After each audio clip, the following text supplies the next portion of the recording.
At the end of the programmes that we did, Keith regularly did a bit of a roundup of humorous sort of things that he'd seen throughout the week.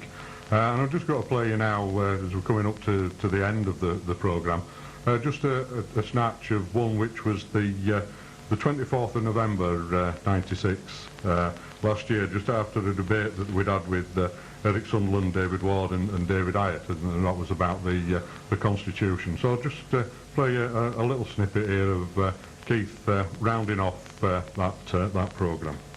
Discussion. Now, just to move on to wind up, Rob keeps waving at me, I don't know. It's very rare I'm accused of not speaking loud enough for microphones, I'll tell you.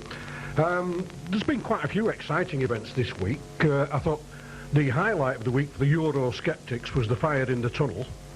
I don't know whether it was a result of some of the right-wing Tories arsing about. The others...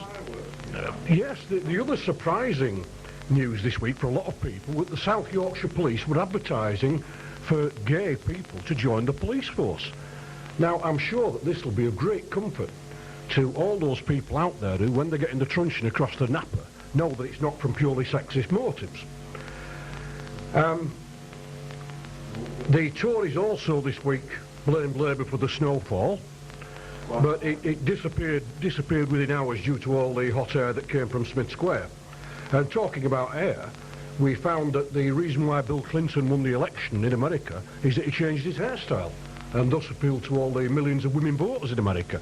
Now, of course, Tony Blair, ever ready to snap up anything that Bill Clinton does or says, has expressed doubts about his hairstyle. And apparently, he's looking at having a major revamp. Well, at least it'll save him the embarrassment of coming out with any well-worked-out ideas, which he seems to be very short lately. But if this is going to be the trend, if the amount of hair that you carry or how well groomed you are is going to be the criteria for political success, me and Rob Martin might make a comeback. I know it's also that in Russia, army generals have taken to driving taxis to make a living, which is a bit of a change from this country where the taxi drivers think they're generals, or certainly think they should be running the country anyway. And I see the final piece of rather surprising news is that Sarah Ferguson is the new face for Weight Watchers. Well, I reckon that's a bit like putting Boris Yeltsin in charge of Smirnoff myself. But anyway, that's it for the week. Back to Rob to wind up the show. And indeed, that's what we have to do now is wind up the show. And I hope you've enjoyed it. It's been a very difficult show to do, and a very good one, I hope. I hope you'll agree that we've touched on a lot of what Keith did extremely well, and Johnny will be extremely missed.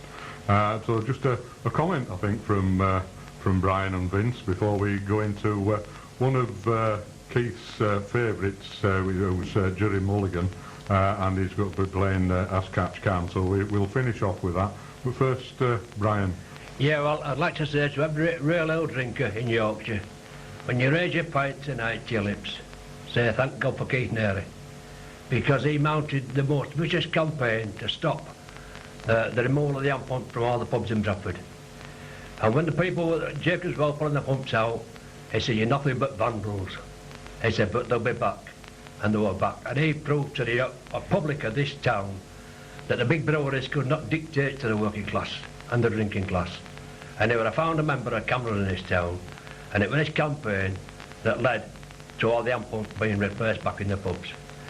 And I'd just like to say in closing that this programme today has brought tears to my eyes and a hate to my heart. But it's been such a fantastic memorial to our Keith, and I'll have to have a tape of this, and I recommend everybody else get one and all. Thank you.